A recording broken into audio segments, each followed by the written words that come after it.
President Trump on Tuesday belittled former foreign policy advisor George Papadopoulos, who pleaded guilty this week to lying to federal agents investigating Russia's interference in the 2016 election, tweeting that few people knew the young, low-level volunteer named George, who has already proven to be a liar.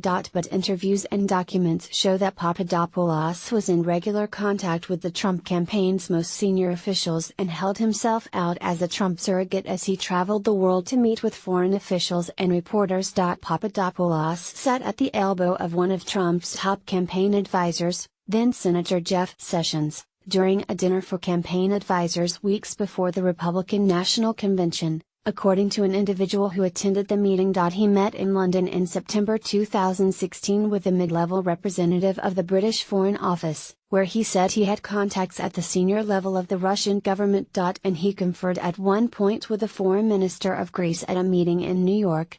While some top campaign aides appeared to rebuff Papadopoulos's persistent offers to broker a meeting with Russian President Vladimir Putin, there is no sign they told him directly to cease his activities or sought to end his affiliation with the campaign. Emails included in court documents released Monday show that Papadopoulos repeatedly told Trump campaign officials about his contacts with people he believed were representing the Russian government. The court documents do not answer a key question: whether Papadopoulos also told his superiors that he had met a London-based professor who claimed to know that the Russians had dirt on Democratic candidate Hillary Clinton, including thousands of her emails. An FBI agent told the court in July that Papadopoulos lied in an interview with federal agents, saying he did not tell anyone on the campaign about the dirt because he thought the professor was a nothing. At 29, Papadopoulos had scant experience that qualified him to advise a presidential candidate.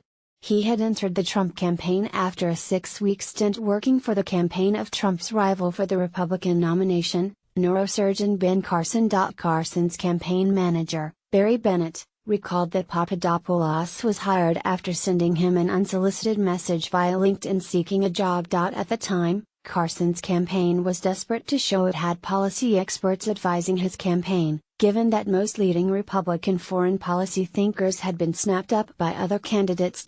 Bennett said his only vetting was to ask a friend at the Washington-based Hudson Institute, where Papadopoulos's resume indicated he had worked as a researcher, whether Papadopoulos was an okay guy. I wasn't looking for something stellar, Bennett said. I wanted to make sure he was okay. For 6 weeks of work, Bennett said, Papadopoulos was paid $8,500, before he was let go from the campaign at the end of January 2016 as it shed staff. By March 2016, Trump's campaign, like Carson's before it, was eagerly searching for foreign policy expertise. As Trump rose in the polls and won Republican primaries, the former reality TV host was under pressure to announce a group of advisors with whom he was consulting on foreign policy issues. The scrutiny intensified early that month after 70 conservative national security experts signed an open letter opposing Trump's candidacy. In mid-March, Trump was asked on the MSNBC show Morning Joe to name people with whom he spoke about foreign affairs. I'm speaking with myself, number one, because I have a very good brain, Trump responded, prompting more calls for a list of formal advisors. To come up with names, the campaign turned to Sam Clovis, a former Iowa radio host who served as national campaign co-chairman. An attorney for Clovis confirmed Tuesday in a statement. But the statement did not address how Papadopoulos ended up on the list.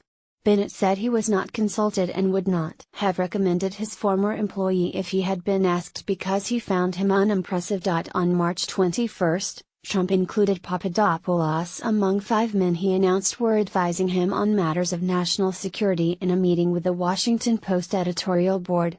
An energy and oil consultant. Excellent guy, Trump said. If Trump or his team had undertaken even a cursory vetting of Papadopoulos, they would have found that much of his already slim resume was either exaggerated or false. While he claimed to have served for several years as a fellow at the Hudson Institute, Officials there said he had been an unpaid intern and a researcher under contract to several fellows who were writing a book. Although he claimed to be U.S. representative at the 2012 Geneva International Model United Nations, officials at that organization said they had no record of him. Papadopoulos said he had delivered the keynote address at a leading American Greek organization,